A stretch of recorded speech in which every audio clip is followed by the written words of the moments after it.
Chantaxe. Hoxe levei a Trotsky segundo ao veterinario.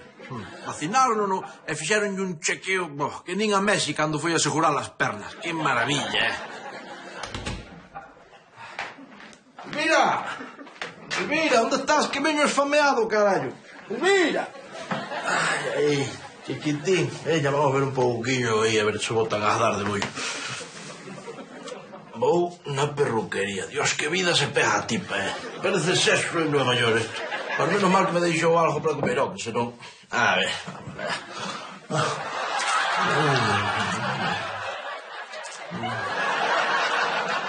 Non mires así que está unha tapiña pa papá. Está así no entrante.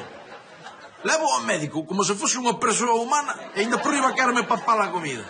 Que tan abusona é a raza dos cans, Mento aí pudo deixar unha servilleta de lado da empanada para limparse, pero esta muller...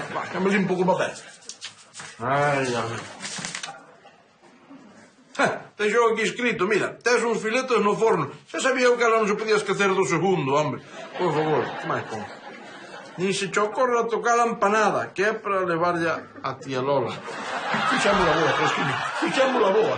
Ai, venga. Hola, que tal no veterinario, Moncho? Ben, bastante ben, algo careiro, pero... Empanada. Empanada. O can, foi o can, pero será posible, hombre. Foi mirar para ti e papoura nun momento. Pero será posible, enchedoiro, que o ben que che poño de comer, desgraciado, ir pola panda pau da escoba vouche partir o lombo. Normal que sacou ela só as súas propias conclusións, que se chego a confesar, a malleira levaba eu. Vas comer empanada, aí eso vas, Toma empanada, toma. Estorba, agradecido. Oi, para eso te manteño un vales para nada nin sacando da casa de vinagre. Pero... que fai mamazos cando lle a Trotsky segundo? Tóscalle porque lle papou a empanada. Que empanada? Esta. Como que esa empanada? Si esa ya estás comendo ti. Efectivamente, cerebrito. Que? Home, que faz? Que estás facendo? Como que faz? Para non é injustiza. Non ves que estás rascando lle a Trotsky segundo? Pero que injustiza, séntate aquí, anda, séntate aquí e cala a boca. Pero... Dios. Pero que? Madre que te pariu. Toma, 20 euros, 20 euros. E por que me das 20 euros? Por calar a boca, payaso. Darme 20 euros porque non me chiva mamá? Pois claro, mira, Kevin, mira. Ás veces, na vida teñen que pagar xustos por pecadores. É lei de vida, danos colaterais que lle chaman agora. Así que, mira, colle os cartos hardos considero como un acordo entre cabaleiros. Un acordo entre cabaleiros? Mola. Non me mires con eses ollos de víctima, Judas Iscariote, que ben sabes o que fixeche. Ainda que non o creades, isto forma parte da educación dos fillos, Antes ou despois teñen que saber as verdades da vida, o mecanismo do universo. Que non me sai da cabeza, quen se lle conte papar unha empanada para 8 dunha soa chanchada. Mira, non te obsesiones, anda, que ti cando te obsesionas tamén parece mentira. Xa é un día que pasou e ti segues comendo.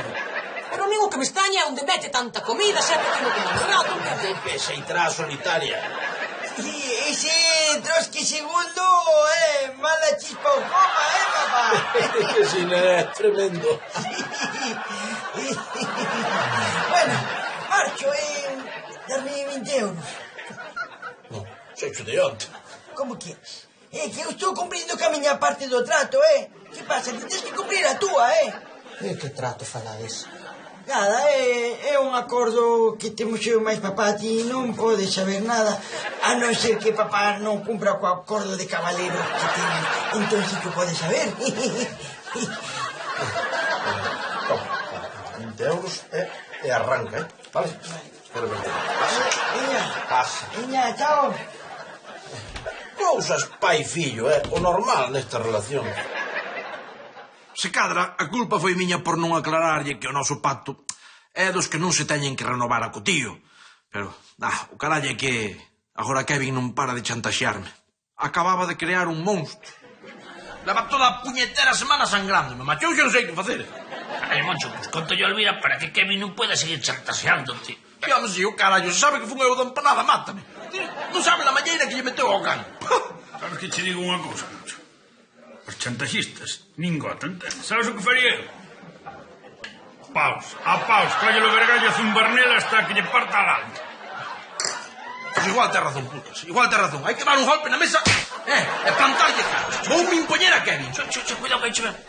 Vos non me vistes, Xa sei que o sentido común di que me teño que impoñer a él, pero as pernas dixeron que era mellor escapar correndo a agocharme no bate. Piches o meu pai por aquí? Non. Pois se o vedes, dicidille que ten 2 horas para darmos cartos, ou se non largo todo o que sei. Vale, Kevin, xa hai o dicir. Vale, guai. Por certo, algún de vos ten algún segredo que non queirades que se saiba? Sí, eu. Mira. Toma 20 euros. E non boca pechada, vale? Vale, guai. Por que lle daches 20 euros? Porque non quero que se chive a orde de sanidade que teño 4 turistas enterrados no patio. Vale. Como? Que tens 4 turistas enterrados no patio? Non berres. Intoxicándose con mirindas son cousas que pasan habitualmente na hostalería. Que ben sabe iso?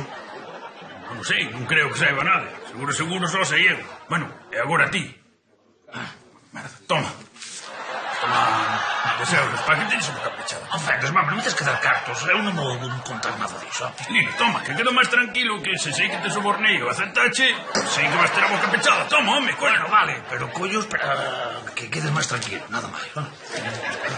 Evidentemente, o bar de Puscas non é o mellor sitio para que che aconsellen sobre como enfrontarte a un chantaxista.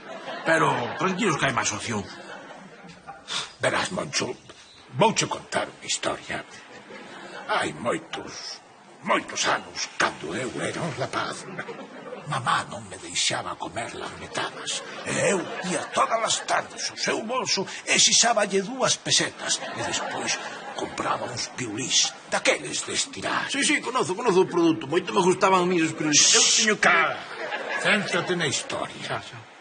Unha tarde, cando eu estaba metendo a man no bolso, Aurita, a nosa criada, pilloume e díxome que se me volvía a ver coas mans no bolso ia yo contar a mamá. Xa, claro. Entón vostede deixou de collerlle cartos a súa nai no bolso. Normal. Xas idiota, Moncho. Eu fixen o que tiña que facer. Fun correndo xunto de mamá e díxenlle que Aurita todas as tardes lle xixaba 2 pesetas. Ela negou, claro, pero a quen ia creer mamá? A unha criada ou a nené? Mas, por favor, don Anselmo, iso é unha crueldade. Non se fai. Moncho, non é unha crueldade. Iso é lexítima defensa. Cos chantaxistas non se negocia. E non lle falta razón, Porque que sería do mundo se os que están por riba deixasen que os que están por baixo manden neles? Un puro caos. Papá, vou á festa da espuma de Santa Comba, así que veña, xa sabes. Non sei nada, Kevin. Non che penso dar máis cartos, oiches? Acabouse esta comedia. Ai, sí. Pois a mellor a mamá gustaría saber unha cousa que eu sei. Tranquilo, que xa yo conto eu. O que? A ver, que tens que contar? Elvira, teño algo que dicirche. Se calea ata agora foi porque non quería que fixese ninguna extremonía levada polo teu carácter tan violento. Queres falar dunha vez, home? Tras que segundo non foi o que papou a empanada. E quen foi? Foi Kevin. Non, iso é mentira, Xa sabía eu que o can non podía con toda a empanada, desgraciado. Pero non, iso é mentira, non foi así, Botarlle a culpa ao can a cortar en que che parí. Ainda sigue negando. Cago na... Tiñedes que ver a tunda que lle meteu, grave. Foi moito bourar nel. Ao chaval non lle van quedar ganas de chantaxear a seu pai na vida, non o? Que solución, mestre Moncho? Como se che ocurreu esa solución? Me está feo que o diga, pero... Esta cabeza que dá para moito, Lino. Pois é boa idea, sí, señor. Non sei se botarlle a Kevin a culpa dos turistas. De turistas. Que teño mortos e enterrados aí no patio. Como que tes turistas mortos e enterrados no patio? Merda, caracho, que me manda abrir a miña boca. Sempre ando contando as cosas que non debo decir. Moncho. A boca calma, vale? Que non pasou nada. E apúntamo que non teño caixo, macho. A verdade é que en Lameiro é difícil non meterse a chantaxista, É que parece que che están pedindo que os extorsiones, carallo. Bueno, e agora vou chamar a don Anselmo. Xa sabedes, o vicio ese dos pirulís. A ver se podo sacar tallada.